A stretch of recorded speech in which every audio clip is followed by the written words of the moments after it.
Well, they had this free course that you could, like you would send something in and you might be able to take this free course. Right. And well, I had a lot of time that summer, so I was like, why not? Yeah. Or that spring actually. A friend told me about it and I went, and it was amazing. And then I found out it was a bachelor, which was just basically exactly what I had wanted but hadn't been able to find. Right. Yeah, that's true. At least in Denmark. I don't know, I've been writing since I was like 7 or something. Right. And it just, I've always read. I can't remember a time I didn't read. I read from like I was 3 or 4 years old. And it just seemed like a pretty natural follow-up. Right. You've been reading for longer than me then. I've been reading always. Like I freaked my parents out because they hadn't taught me to read, and then suddenly I was. Yeah, you read a lot. Like I've seen the books and book list. It's just, how do you get around to it? I don't even know. I read fast. I read pretty fast. Yeah, I can imagine. Maybe do you do the thing where you read 2 pages at once with one with one eye? I've seen that it's possible, apparently. Well, the problem with the workload is that it's fine if that's what you do. It's like a pretty, 40 hours a week or something on school. But then the problem is that if you want to have, you can't have a job next to it unless it's not too many hours. Yeah. If you get a job on 20 hours a week, you wouldn't be able to do that. Yeah. At least I wouldn't, without going down with stress. I suppose some people might. Summations. Well, I've always been a daydreamer. Yeah. To the big annoyance of my teachers. And I've heard a lot of people saying they have to write, and for me it's not about having to write, it's about having to make up stories and daydreams in my head. And then sometimes I make the conscious choice to sit down and actually write them down. And the main reason for that in the beginning was because then I could go back and relive the same daydream. Yeah. And I could get more details on it. It's basically just like sitting down and having a daydream, except you're writing it down as you go. But I've heard a lot about it being therapeutic and stuff like that, and I don't have that. It's just entertaining. Well, obviously you mix some different genres, and the only one I almost always have in all of mine is some sense of humor. I do want often it's a bit dry, sometimes a bit dark, very Danish. And I've tried where I talk with foreigners and I've explained them a Danish comedy and something, and they just think it's freaky. Yeah. So Scandinavian humor is definitely something unique. Yeah, I can testify. But otherwise fantasy and romance mostly. Right. I write primarily in English. Right. Do you write anything in Danish at all? I do. I used to write in Danish for obvious reasons, and occasionally I still find something that just works better in Danish. Right. But generally it just flows better in English. Right. Do you know what you want to do when you're done after school? Do you have any ideas? I have a lot of ideas.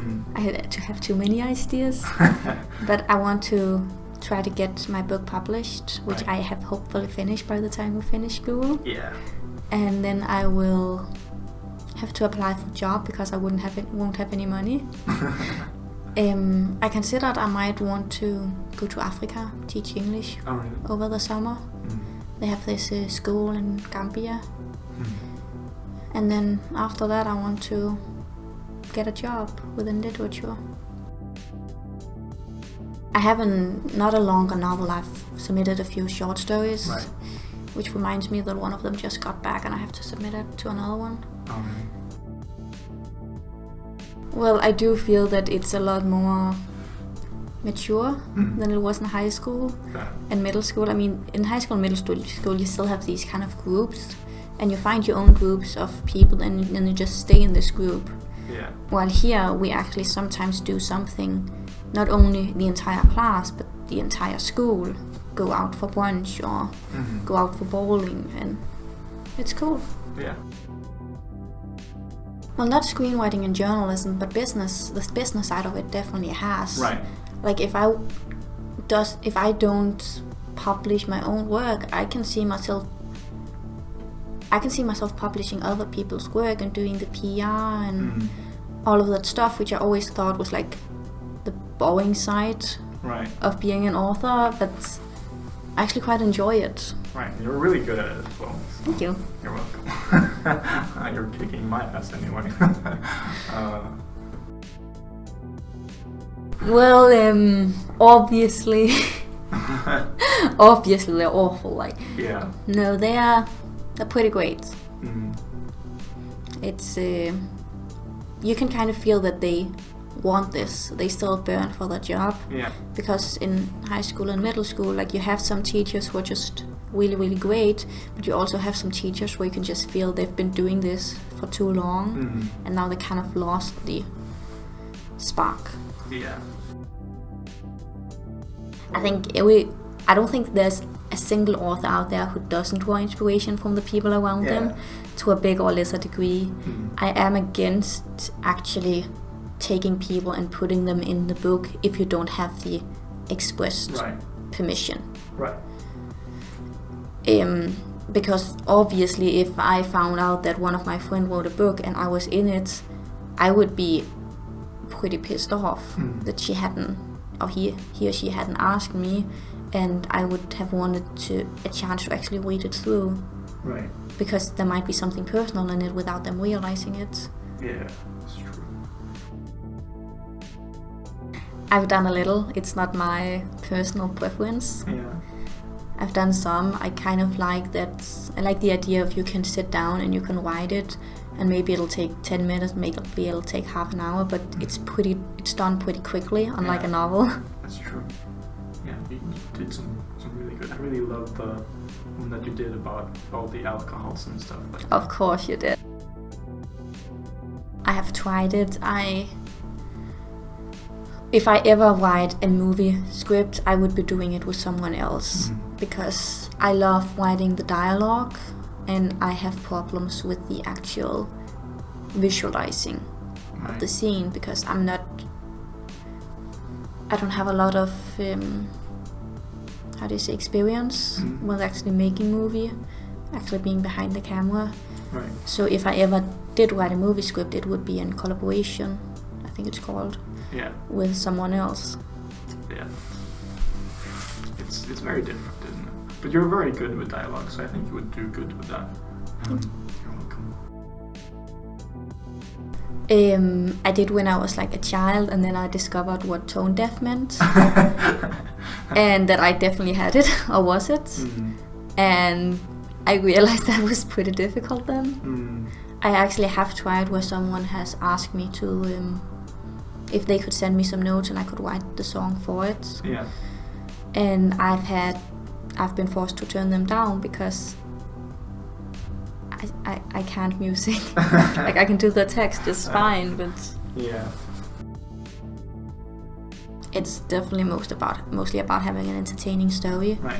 Sometimes I do like to have a message in there, but it should never be the main point of the story. Right.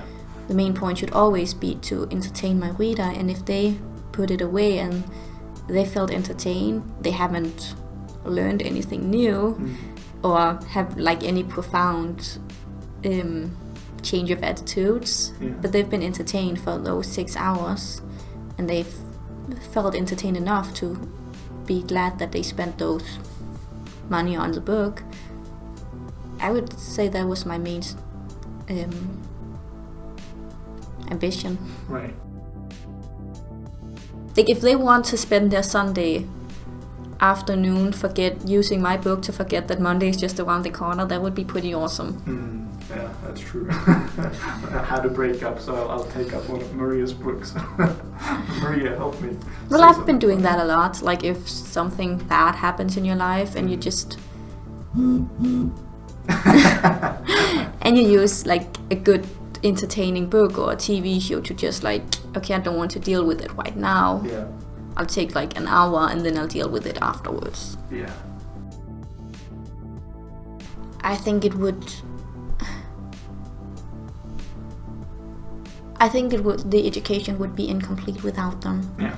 Because let's face it, as an author, you have there's a lot of that. I mean, obviously there's a huge creative aspect of that. Yeah. And obviously you don't only go to the education in order to be an author. You could do it to become a journalist or an editor or whatever. But I definitely think that it's how do you say, naive to ignore the business aspect of it, because the business aspect is necessary if you actually want to make a living off it and not just have it as an extra income or hobby. Yeah.